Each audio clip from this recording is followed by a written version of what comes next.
vositalariga qaysi yo'nalishi mumkin? Mana. Demak, tramvay ikkita yelka tomondagi faqat to'g'ri ketadi. Tramvaydan tashqari qolgan transport vositalarini esa biz relsiz transport vositalari deyishimiz mumkin. O'sha relsiz transport vositalarini xohlasa to'g'ri yurgizamiz, xohlasa o'ng tomon yurgizamiz. Aynan shu ikkita yelka tomondagilar. Mana, xohlasa to'g'riga, xohlasa o'ngga. Xohlasa qo'lini cho'zib tursin, xohlasa tushirib tursin. Bitta narsa ekan mana. To'g'riga o'ngga. Endi chapga yurmoqchi bo'lsa-chi, misol tariqasida mana shu yashil avtomobil chapga yurmoqchi bo'lsa-chi. Chapga yurmoqchi bo'lsa, joyda tartibga soluvchini ruxsat etuvchi ishorasini kutadi. Joyda kutadi. O'rtaga chiqib emas, qoida bo'yicha.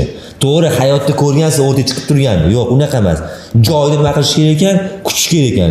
Bu yerda hosili e'tibor bersanglar, bitta qator tariqasida berganmiz. Endi hayotda bunaqa bitta qator emas, vaziyatga qarab, gayam kim haq ketyapti, shunga qarab, bo'laylik son nechta shunga qarab ishora beradi.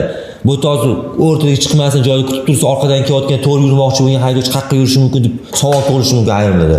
Unaqa noto'g'ri tushunmaysiz. Demak, o'zi asosiy biz urg'uni tushunib olishimiz kerak. Urg'u ishora qo'lga berilyapti.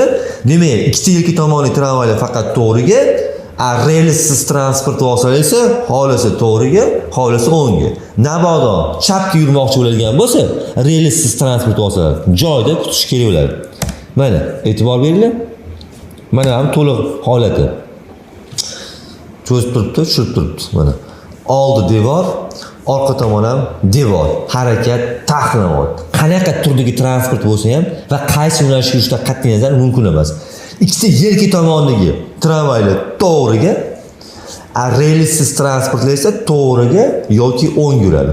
Asli test savollarda burilishni ko'rsatuvchi metalli chiroqlarga ham e'tibor beringlar.